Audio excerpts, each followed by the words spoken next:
एक और लोग जहां इंसानियत से दूर होते जा रहे हैं,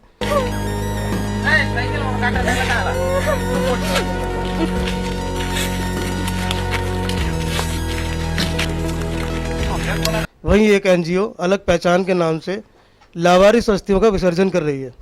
वैसे तो मुझे 3 साल हो गया एनजीओ के थ्रू करते हुए। वैसे तो मैं 10 साल से ही काम कर रही हूँ, लेकिन प्रॉपर 3 साल से तो मैं अपने एनजीओ के थ्रू कर रही हूँ। आपको ये काम करने की प्रेरणा कहाँ से मिली? मैं छोटी मोटी एक समाज सेविका हूँ, और मैं देखती हूँ कि एरिया में जाती हूँ तो देखती हूँ कि बहुत लोग हैं अस्थियाँ नहीं ले जा पाते दाह संस्कार के लिए। मैं तो एक आसरा सोसाइटी है, मैं उससे में से भी जुड़ी हुई हूँ, तो शमशान घाट वगैरह अडॉप्ट करे हुए हैं, तो मैं बहुत सारे लोगों के वैसे भी दाह संस्कार वगैरह करवाती हूँ।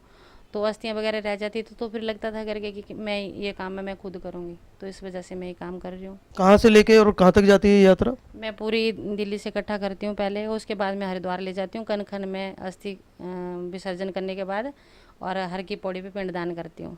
सारा विधि विधान होता है, पंडितों को विसर्जन करते हैं पंडित लोग, और उसके बाद पिंडदान वगैरह कराना होता है। उसके बाद ब्राह्मण भोज होता है, उसके बाद फिर घर आते हैं, और घर आने के बाद भी हवन वगैरह कराते हैं, उसके बाद ब्राह्मण भोज होता है। लावारिस अस्थियों का जो विसर्जन है वो आप अपनी मन की संतुष्टि के लिए करते हैं या प्रचार के लिए?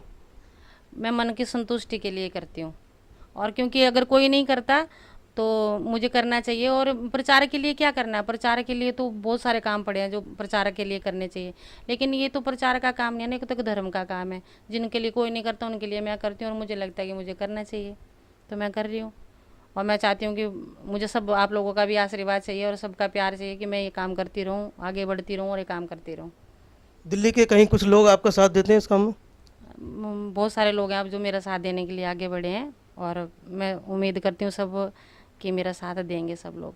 इस बार सरकार की तरफ से कोई मदद मिलती है इसमें? अभी कोई मदद नहीं मुझे मिली है, लेकिन उम्मीद करती हूँ कि आगे मुझे पक्का मदद मिलेगी। ऐसा काम करने के बाद एक मन में संतुष्टि का भाव आता है?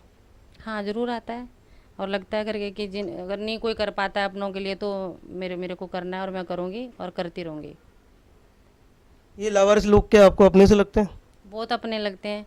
एक रात में भी उन अस्थियों से इतना प्यार हो जाता है कि जब मैं विदा करती हूँ तो मुझे पता है कि कैसे क्या होता है। बहुत मुश्किल समय होता है वो, बहुत मुश्किल घड़ी होती है। वो अपने ही हैं, कोई मेरे अपने हैं, वो कोई अलग नहीं है, वो मेरे अपने ही हैं। और मैं चाहती हूँ कि मैं अपने लोगों का जैसे कर रही हूँ मान सम्मान से, तो हर बार मान सम्मान से पूरा विधि विधान से सबका जो भी करती हूँ पूजा पाठ वो करती रहूँगी। ऐसे लोगों के बारे में कुछ कहना चाहेंगे जो लोग अपने संस्कारों को, अपने लोगों के संस्कारों को पूरा विधि विधान से ना करके अधूरा छोड़ देते हैं? हाँ मैं ज़रूर कहना चाहूँगी, क्योंकि मेरे हिसाब से जिन माँ बाप ने, या कोई किसी का बाप होगा, किसी का भाई होगा, किसी की बहन होगी, बेटा होगा, मैं चाहती हूँ कि सब लोगों को ये सब नहीं करना चाहिए कि अस्थियाँ छोड़ जाते हैं। मैं 14-14 साल बाद भी अस्थियाँ लेके गई हूँ, और मुझे मुझे मेरे को लगता है करके अगर कोई बेटा ऐसा काम करता तो उस बेटे को ऐसा काम नहीं करना चाहिए, उसको अपने माँ बाप की अस्थियों को हरिद्वार ज़रूर लेके जाना चाहिए। और अगर कोई भाई अपनी बहन के लिए जाता है तो उसको ले जाना चाहिए। बहुत सारे लोग हैं, मैं 14 साल बाद, 9 साल बाद, 8-8 साल बाद लेके गई हूँ, और वो लोगों को, उन लोगों का भी तो मेरा कोई ना कोई बड़ा अनमोल रिश्ता था जो इतने सालों से मेरा वेट कर रहे थे, और मैं उनको लेके गई हूँ। और मैं सोचती हूँ कई बार कि शायद वो लोग उनको भी मोक्ष प्राप्त हुआ होगा और अपने ठिकाने पे हैं वो लोग, कम से कम शांति से तो अपनी जगह पे बैठे होंगे वो लोग। जो लोग अपने सगे संबंधियों के संस्कार पूरे नहीं करते, क्या लगता है आपको कि आज भारत या पूरी दुनिया जो आगे बढ़ रही है कहीं ना कहीं उसका नतीजा है, या लोग समझते नहीं कि संस्कार चीज़ क्या है?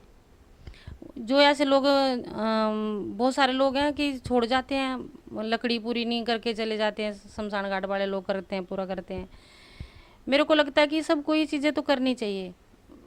जिस माँ ने हमें 10 महीने अपने पेट में रख के संसार दिखाया, और लास्ट मोमेंट में हम लोग उस माँ को ऐसे ही छोड़ जाते हैं किसी और के भरोसे। लेकिन उस माँ से मेरा नाम यशोदा है, मेरा बहुत गहरा रिश्ता है उस माँ से, जिसको मैं हरिद्वार तक ले जाती हूँ और अब विसर्जन करके आती हूँ। ओम अस्ति कृत्वा सविधम प्रतिष्ठापो असाध्यं शरीरम ब्रह्म प्राविशत। लावारिस अस्थियों का विसर्जन समाज के लिए एक पुण्य का काम भी है और लोगों को एक दिशा देने का काम भी है। कहीं ना कहीं लोगों को इससे प्रेरणा लेते हुए ऐसे लोग जिनको कोई नहीं जानता उनके लिए भी काम करना चाहिए और आगे आना चाहिए। हमारे सामने है दाना मांझी की घटना, जहाँ एक युवक अपनी पत्नी की लाश कंधे पे लेके जा रहा है। वहीं कुछ लोग ऐसे भी हैं जो जिन्हें जानते भी नहीं हैं और उनकी अस्थि विसर्जन पूरे मान सम्मान के साथ कर रहे हैं।